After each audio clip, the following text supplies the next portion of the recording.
The Future of Smart: How Our Education System Needs to Change to Help All Young People Thrive by Ulka Joshi Hansen is the book for you if you want to make education more authentic, exciting, and valuable for every student in your school. It gives some history of how the factory model of schooling got started and how it still exists in some classrooms.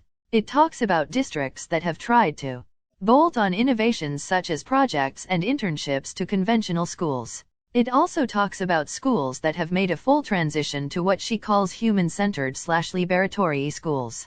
There is a list of 49 U.S. schools she has visited that have made this transition. Introduction: Ulka has visited many schools and some give her a feeling of welcome, openness, and curiosity. Montessori schools generally fall into this category. Do schools kill creativity? Yes. But not all schools. The compelling schools she found did just the opposite. Fostering curiosity and creativity is not straightforward, but it can be done.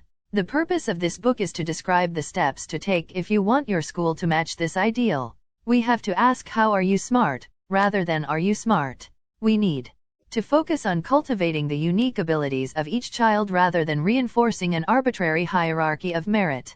Wealthy parents often pay to send their children to holistic schools, but some of these schools do arise in poor neighborhoods. Part 1. Past. A brief overview of how we got here. 1.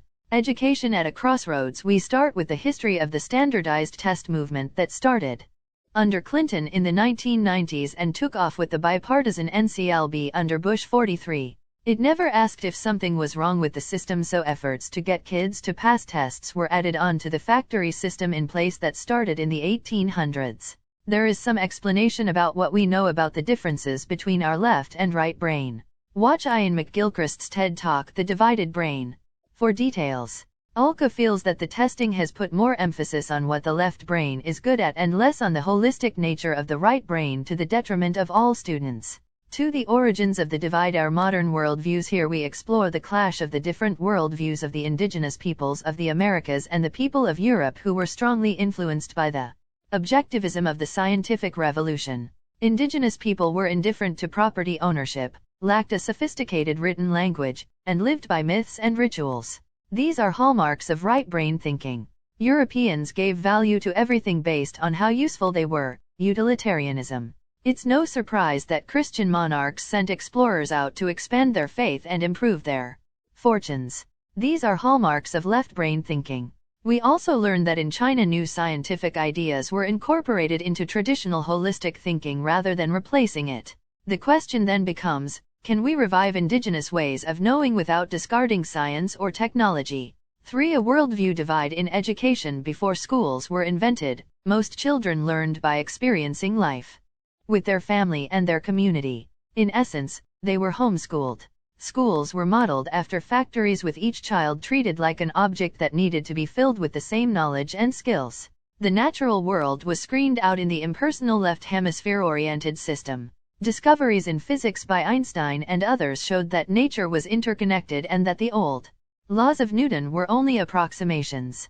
With this background, reformers of education like Montessori, Steiner, and Krishnamurti developed schools where children could engage with the world and each other to develop as individuals. This is based on the idea the children teach themselves. They also need distance from authority and bureaucracy. 4. Holistic, indigenous, and ecological (HIL) values in education. The factory model, where everyone learns the same things at the same time at the same pace, is very unnatural. It features no understanding of child development or uniqueness. Children are separate entities and there is no focus on relationships or collaboration.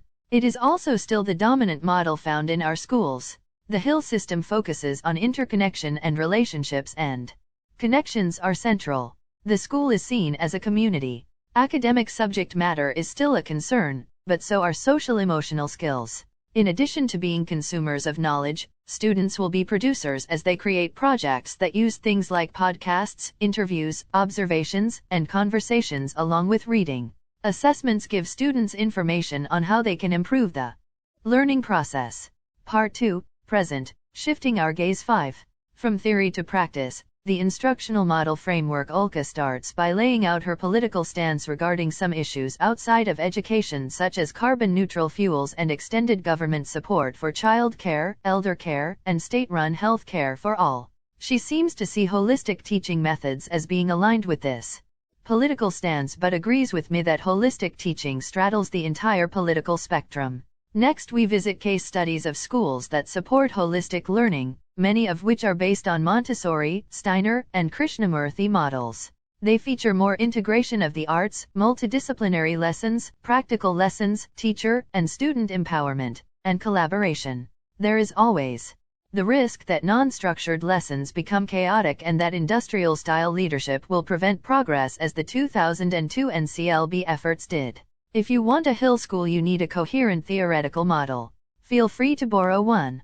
It needs to address the developmental needs of students, beliefs about how learning best happens, the skills, knowledge, and dispositions you want to teach, how you will assess learning, and how you will prepare and support adults. Don't try to bolt new practices onto an existing factory system. You don't have time and it won't work. 6. How the worldview divide lives on through educational orientations. The first is the conventional orientation. These schools are modern-day versions of industrial model schools. Their focus is on getting kids ready for standardized tests and college. Individual differences are given little attention. Lessons are often scripted and objective data is seriously analyzed. Discipline may be zero tolerance with consequences. High-stakes accountability has pushed education as a whole in the direction of this model. The whole child/innovative reform orientation is featured in the bulk of U.S. schools. It essentially bolts solutions onto the industrial model where possible. The add-ons may address social/emotional skills, anti-bullying programs, and project-based efforts. The schools are more flexible in nature, which may result in lower scores on standardized tests. They may also be at the mercy of governmental standards. The last orientation is human-centered/liberatory. It is far more individualized and connected with the real world. There is a focus on developing each student's unique abilities rather than a single outcome for all. Relationships are key and students are taught to self-regulate rather than being punished when they misbehave. Students have adult advisors they meet with daily in small groups. The schools tend to be smaller. Children have more freedom and autonomy to follow their interests. They may use independent self-paced programs like the Khan Academy to learn some content. Self-assessments, work products, portfolios, and exhibitions take the place of standardized tests. Many are private, but some take the form of alternative public schools. Ranking is typically not used. Each child gets what they need rather than everyone getting the same. School is more likely to resemble real life with its messy, non-linear, ambiguous, and multifaceted nature. The appendix contains a long list of such schools. Part 3, Future, Enabling Transformation. 7. A Path Forward. A year of remote schooling has given us opportunities to imagine what learning might look like beyond the walls of conventional schools. It may also help that standardized tests were either cancelled or rendered even more useless. Can we leapfrog forward or settle back to the old status quo? Look to allow students to demonstrate what they know in new ways. Design internships and other activities that take place in the community. Expand autonomy and flexibility for teachers and students. It will no doubt help your school move forward if teachers and leaders can see Hill programs in action. Perhaps the most valuable part of this book is the appendix that contains the names and websites of 49 such programs in the U.S. that Ulka has visited. There are no doubt many more. Start contacting other programs, scour their websites for ideas, and try to hit the road to see one or more up close. The pandemic has given us an excellent chance to reimagine education out of the 19th century. What will your school do? Ulka Joshi Hansen. Ulka is Chief Program Officer for Grantmakers for Education, an organization committed to strengthening philanthropy's capacity to improve education outcomes for all students. She began her career as an elementary teacher in New Jersey. She has a PhD from Oxford University and a JD from Harvard Law School. She has won several prominent awards and is also a proud mother of 2. She was born in Tanzania to parents who were from India. They immigrated to New Jersey but sent Ulka back until she was ready for kindergarten. She was, therefore, an English language learner. She spent large pieces of time studying in Botswana, India, Germany, England, France, and the UAE. As an Asian American, she has personal experience with racism. Follow her on Twitter at Ulka.